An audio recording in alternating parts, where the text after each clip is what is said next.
Magandang hapon mga kapares. Ngayon po ay ako papunta ng clinic at alamin natin ang findings natin kasi nga lagi masama ang pakiramdam natin. Kaya hindi po ako makapagdire-diretso ng tigda ng pares. Bali pang-anim na araw na po akong medyo masama lagi ang pakiramdam. Kaya mas minabuti ko pong pumunta na lang ng clinic ngayong araw na ito. Dapat po kaninang umaga kaso alauna ay medya pa nga daw po ang dating ng doktor sa aking pinagpapakonsulta. Ayan, abang-abang mga kapares. Sana po malaman din nyo kung ano yung aking sakit. Sana hindi COVID.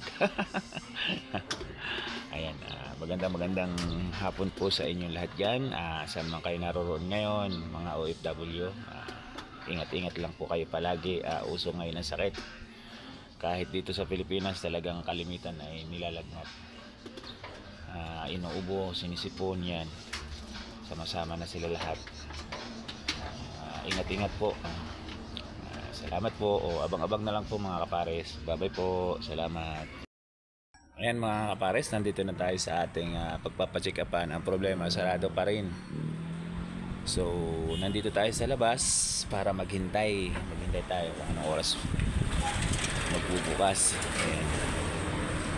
Kaya mag-aabang-abang lang po ako din at din muna ako sa aking card. Dala ko po ang aking card.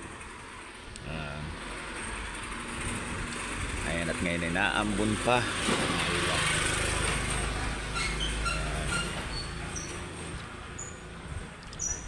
Naambun na naman. Buti wala nga akong tinda ngayon. Alanganin na naman pag maulan. Buti mga kapares at wala akong tinda. Yan yung kulay blue na yan yung kanilang clinic. Yan po ay sarili nilang bahay hanggang fourth floor. Yan kay Dr. Reyes, Marina Reyes, dito po sa bayan ng Tayabas, Riverside Street. Ayan, abang-abang lang mga kapares. At ako po ay naghihintay pa ng aking doktor. Dito po ako malimit magpa check up kasi na-record nga tayo din.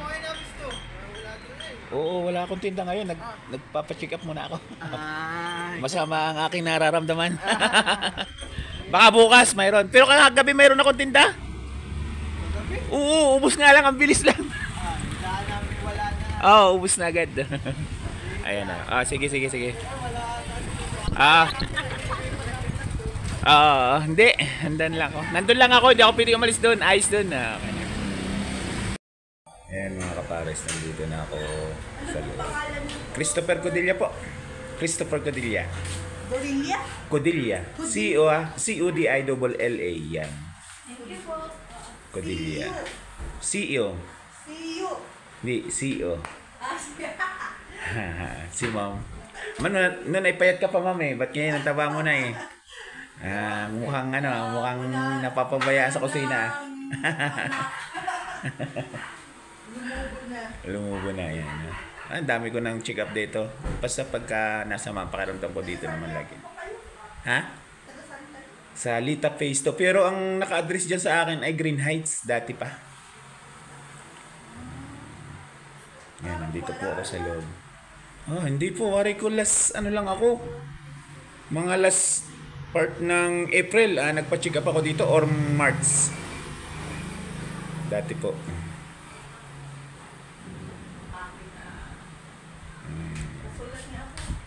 Ayan. Codilla. Yan, nandito po tayo sa loob ng clinic ni Dr. Marina Reyes Kabuyaw. Yan. Dito po tayo magdalas magpa-check up. Panahon talagang tayo nandito sa Tayabas City. Ayan, salamat po mga pares. Abang-abang na lang po.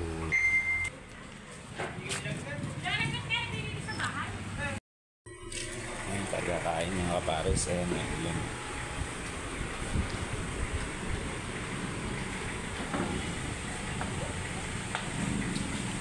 Magkano ring sinigang? Ano ba ito? Nilaga? Sinigang? Diligang po, 60. Sige po, yun na lang po.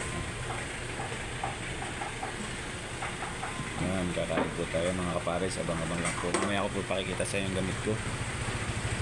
Bali, 2 beses maghapon akong iinom.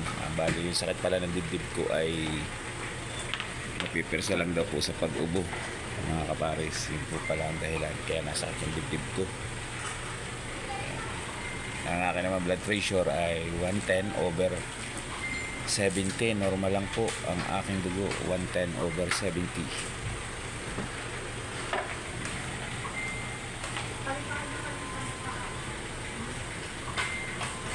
Kakain tayo mga kapares.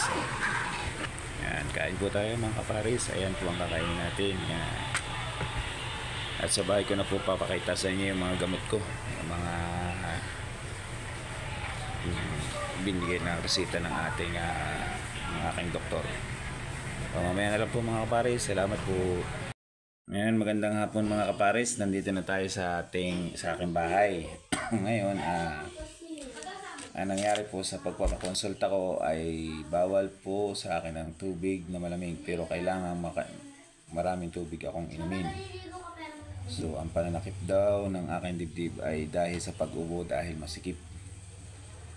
Ayan, kaya ang aking inumin ay maraming gamot 2 times a day. Ayan, bali 1, 2, 3, 4. Ayan, ito lahat ang mga inumin ko. So, napakaraming gamot nito mga kapares. Almost 3 days lang naman halos iinumin ko. 2 days lang, 2 days.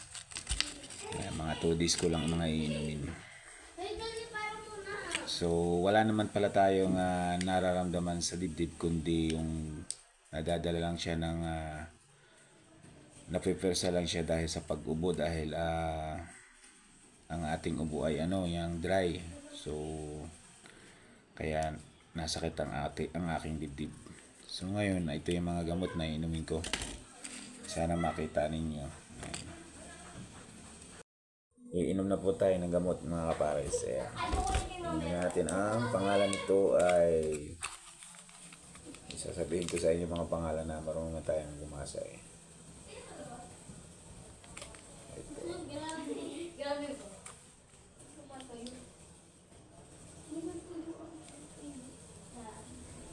Butamerate.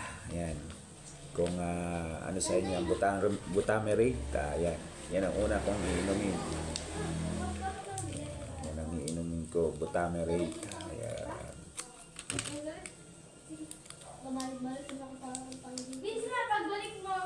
So, inumin na natin ang butamerate. Ayan po.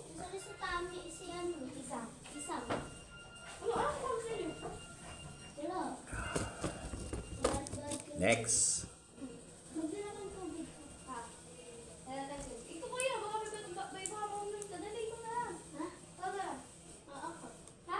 Ano ba ito? Yun lang, hindi ko mabasa. Mahina ng ano ko.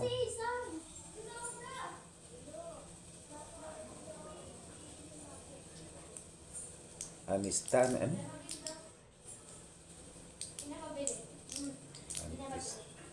Ayan, antihistamine. Ayan, antihistamine. Antihistamine naman ang isang susunod nating inumin. Ito yun.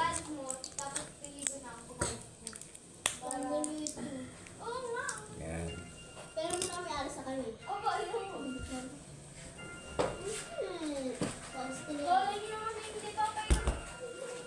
Next. Maraming inumin eh. Ayan, ganyan talaga. May nararamdaman.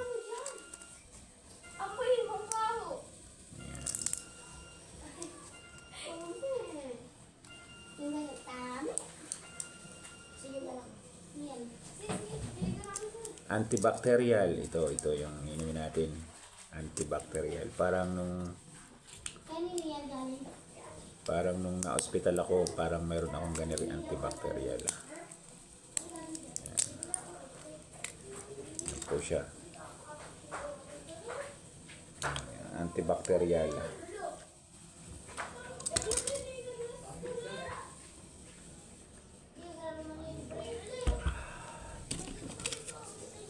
apat.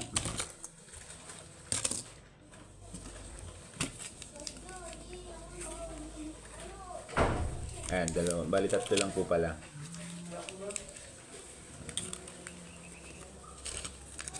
Tatlong gamot lang yung inumin ko po. Ayan. Iisa pala itong isang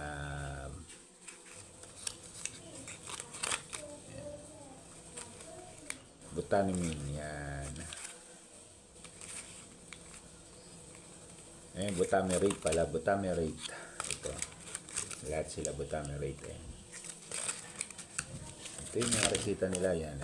Hindi ko mabasa. Kaya gamot na lang ang binasa ko. Mas okay pa. Ito mahirap basahin. No? Comment lang kayo kung marunong kayo magbasa na.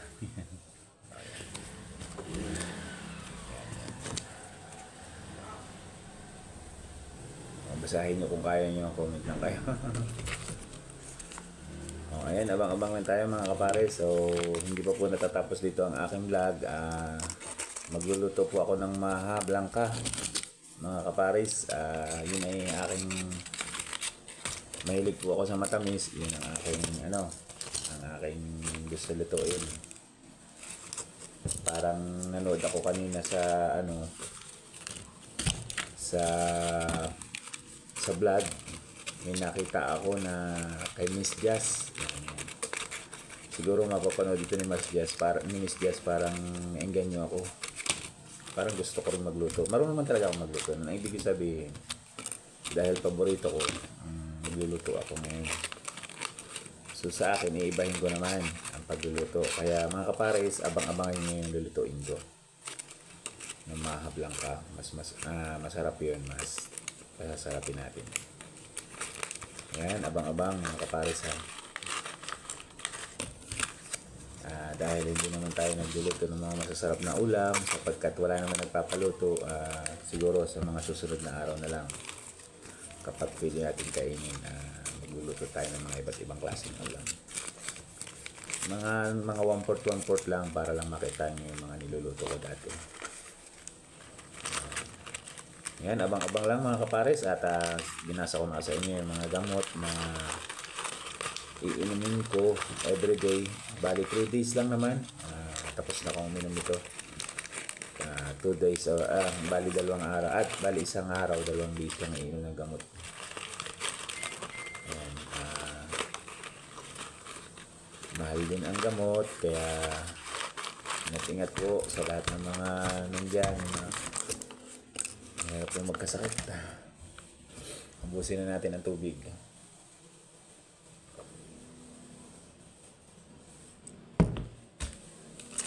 Awa naman ng Diyos, normal ang dugo ko, 110/70. Okay lang daw yun, sabi. Normal lang daw yun, sabi ni Doktora. So, okay lang. Ngayon mga kapares, abang-abangan ninyo yung pagluluto ko naman ng maha blanca. Ayan, may kanya-kanyang tawag yan. Ewan ko saan ang iba ay kung anong tawag sa ibang lugar. Dito kasi ang tawag doon ay maha blanca. Ewan ko sa ibang lugar. Ayan. Pasasarapin ko siya dahil may kondensya. Mayroon siya ng iba. Mayroon akong gagawing latik. Gata ng nyug. May gata siya ng nyug and then may latik siya pan-toppings. Tapos lalagyan ko din na siya ng sa ibabaw ng with cheese. So mayroon din siyang dairy cream para mas masarap. Lalagyan natin ng dairy cream. Yan. Dairy cream ang ilalagay natin sa ating maha blanca. At siyempre, hindi mawawala ang mais. Laging may mais ang maha blanca. Yan ang aking gagawin ngayon mga kapares. Yan ang aking lulutuin ngayon kasi nakita ko lang kay Miss Jazz, nagluto siya. Magluluto din tayo. Yan. Hindi ako nang gaya. Yan, paborito ko lang. Yan, abang-abang lang po mga pares. Salamat sa mga nanonood sa akin. Sana lagi nyo tapusin ang video at sana huwag kayong magsawa hanggang sa mamonetize ako at ating gagandahan palalo ang pagbibideo sa ating content para maayos ang inyong panonood sa aking mga video. Ayan, abang-abang lang po. Salamat po. Mamaya po ulit. Ngayon mga kapares, mag-uumpisa na tayo magluto ng ayan, ang blangka. Ayan, niluluto natin. Itong niluluto kong ito ay latik. Ito po'y gata. So palalatikin po natin siya. So hanggang sa maglatik talaga. Mamaya makikita po niyo yan mga kapares. Ayan, yung lulutuin po natin, ito pang matamisin lang natin or merienda. Ayan.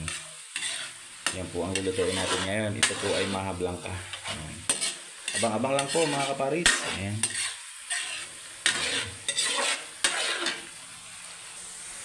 Ayan mga kapares, malapit na siyang maglatik. Ayan.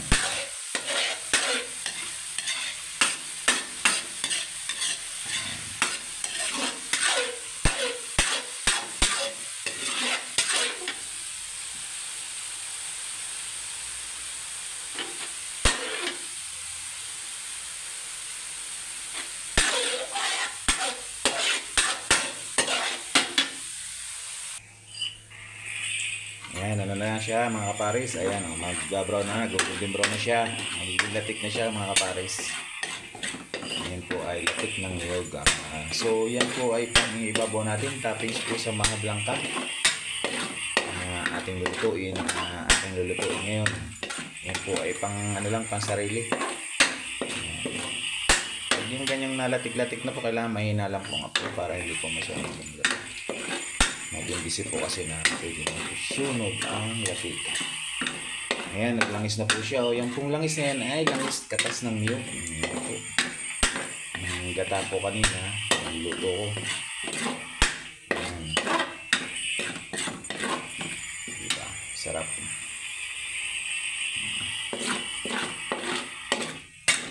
Ayan, abang-abang lang mga kapares. Ayan na yung mamaya ating aawangin. Ayan, luto na siya mga kapares. O, luto na. Ayan. Papalamigin lang natin. And then lalagyan natin sa platito. Patutuloy natin yung, didirin lang natin yung mantika dyan. So ngayon, dito natin siya lulutuin yung maha blangka. Dito natin siya lulutuin. Mapapasin niyo ko lahat lulutuin yun. Yung maha blangka, lahat. Pag ilawak-lakin ko na po sila dyan. Ayan, kaya abang-abang lang mga kapares ha. Dyan lang po yan.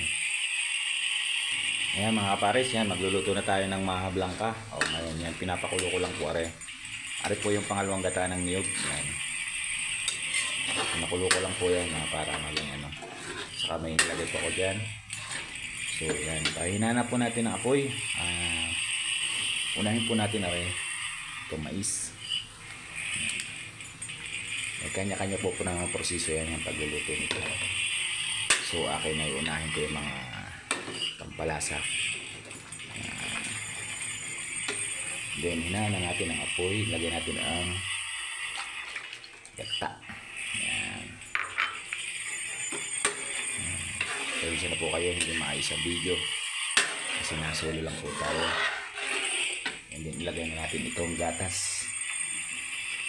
Yung gatas, ito po yung gatas. Yan. Yan.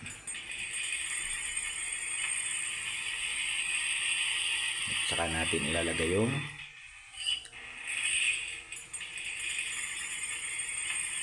cornstarch. Diyan natin yan. Ano natin yan. Saka natin ilalagay yung cornstarch. Haluin, haluin, ang haluin. And then saka natin ilalagay ang butter. Ayan, butter po yan. Ito, butter yan. Yung butter ko yan. Dairy cream. Ayan. Todo natin yan. Sarili naman po yan. Ayan. Para masarap. Mas masarap ang timpla. Ayan. Diyan muna yan. Ayan. Kaya lang natin siyang matunaw. And then pag natunaw, saka natin tutunawin dyan yung cornstarch. Yung mga ilalagay itong cornstarch mama. Abang-abang lang mga kapares ha. Abang-abang lang po. Ayan. Ayan mga kapares. Bali natunaw na nga yung butter. Ilalagay na natin itong cornstarch. Ayan po.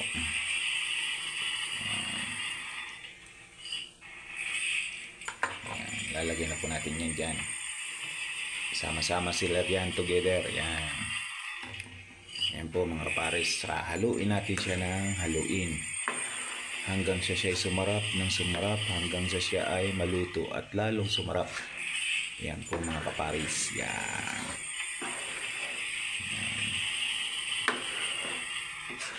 Haluin lang natin ng haluin hanggang sa sumarap ng sumarap. Yan. Abang-abang lang mga kapares. Yan.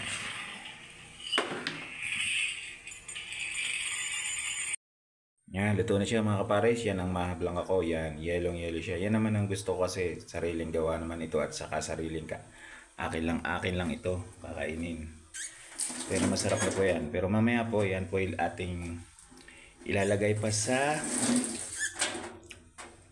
isang aluminum square para doon ay maayos natin siya. At lalagyan po natin siya ng cheese sa ibabaw sa kalatik.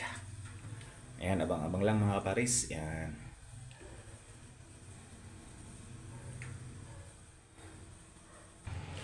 Ayan na, luto na ang pares tuloy, ang ni Kuya Top. Yan, mahablang ka. Yan, yummy. Yan, oh. Kasarap. Yan. Ito po yung sarili lang, pansarili, kakainin ko lang po yan. Mas masarap po niyan nilalagay sa rep. Yan. Yan po, lutong-luto na po yan. Ang sarap niyan, oh. Yan, sarap. Yummy. Yan, oh. Yan pong maitim-itim na yon, yung medyo golden brown pero may black ng konti, yan po ay latik ng niyog. Yan po yung nilagay ko dyan. Yan. Kasarapan lang kung kainin yan maya po. Mas masarap po niya kung may lalagay sa rep para mas masarap.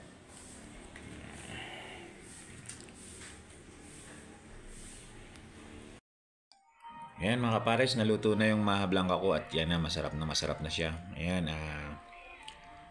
ayan, kinain ko na po siya at yan po ang kinalabasan. Napakasarap. Hanggang dito na lang mga kapares at wala na po, tapos na po ang aking video. Salamat po sa lahat ng nag-subscribe sa akin at salamat din guys sa Bilogs na gumawa sa akin channel at yan. Kay Ate Lisel at kay Ate Stella na sinusuportahan ako kapag may maling ginagawa. Ayan, salamat po sa lahat. Thank you po. At sa Sower Planet, thank you po sa inyo. Planet Sower, thank you po sa inyo lahat. Yan, shout out po sa inyo. Hanggang dito na lang po mga kapares. Bye-bye po.